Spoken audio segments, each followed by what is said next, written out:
大家好，歡迎嚟到我嘅頻道，我係心境深淺。今日好興奮，同大家分享一本超級有啟發嘅書《墨菲定律》。呢一本書唔單止係一本心理學嘅經典，仲係一本幫你提升思維、掌握生活嘅實用指南。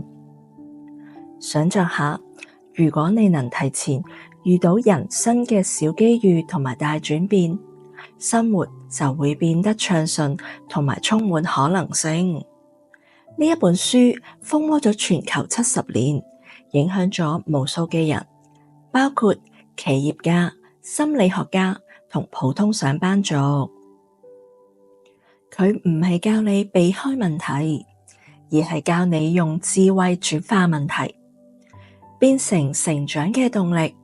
讀完之後，你會覺得自己更有力量，無論喺工作、感情定自我提升，都能更自信地前進。今日呢條片，我會先簡單介紹書本嘅背景同埋核心，之後深入分析佢哋裏面嘅精華定律。聽完，你唔只會對人性同世界有全新嘅認識，仲會即刻應用喺生活裏邊。首先嚟講下墨菲定律呢本書嘅起源。佢定律最早喺1949年美國空軍嘅工程師愛德華墨菲。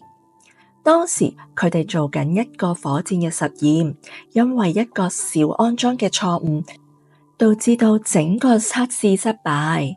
墨菲就講咗句經典嘅話：如果一件事有兩種以上嘅方法，其中一種會導致災難，就一定會有人選嗰種方法。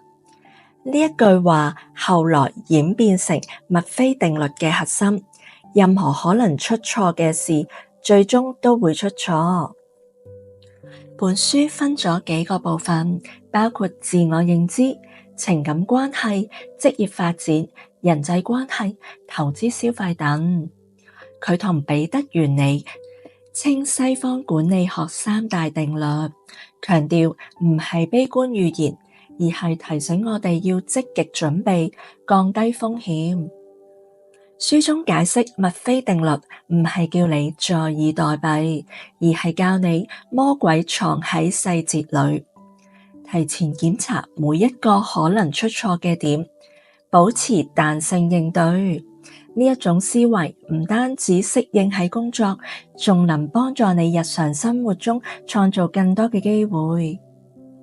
讀者評價最高嘅地方就係書本用咗好多真實嘅個案同埋實驗，證明呢啲嘅定律點樣影響我哋嘅行為同埋決定。總之，呢一本書係一本正能量嘅工具書，讀完你會覺得世界更可控，人生更有趣。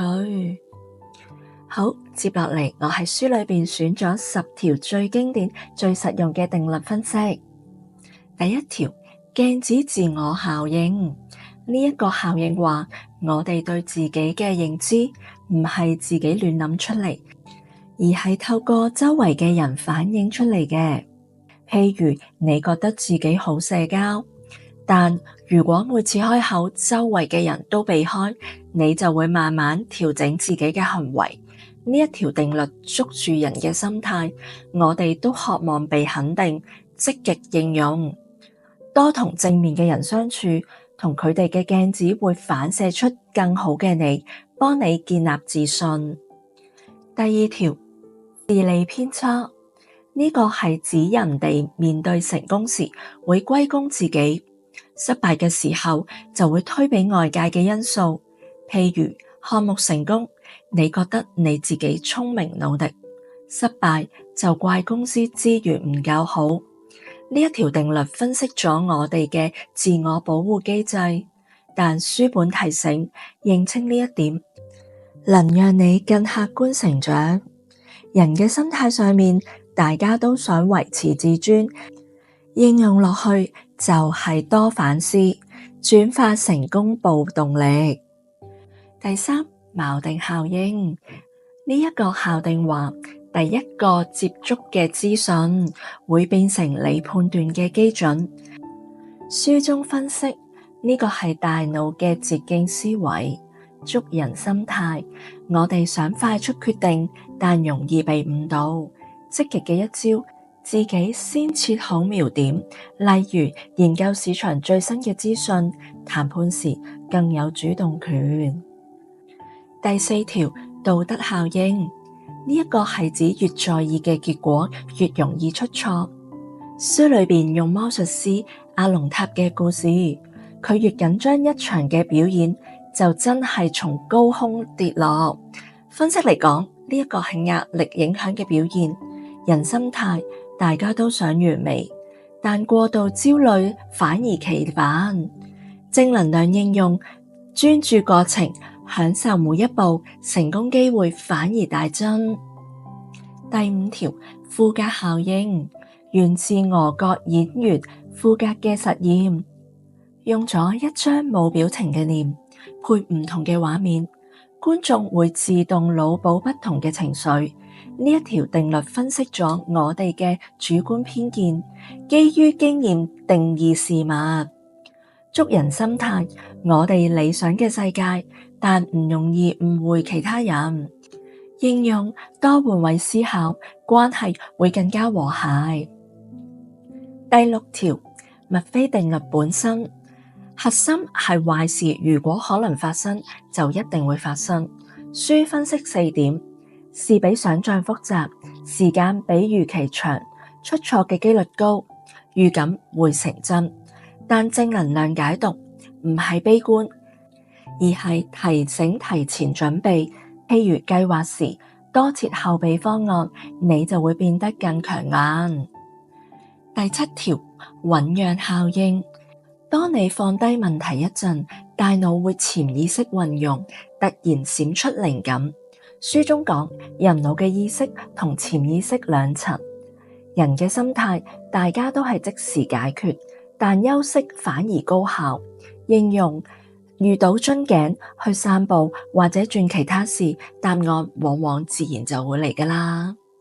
第八條，羊群效應，指人容易跟大隊，減少錯誤嘅風險。分析嚟講，呢個係進化本能，但書提醒獨立思考更重要，捉人心態。想安全，但盲目重回錯失嘅機會。正向一招，多問點解啊？你會成為領袖人物。第九條，巴納馬效應，人容易相信模糊但正面嘅描述，覺得好準。譬如星座分析，書分析呢個係自我反射，人嘅心態想被理解，但容易被騙。應用喺多求證事實，決策更理性。第10條，馬太效應，源自聖經，有嘅會更多，冇嘅會被搶掉。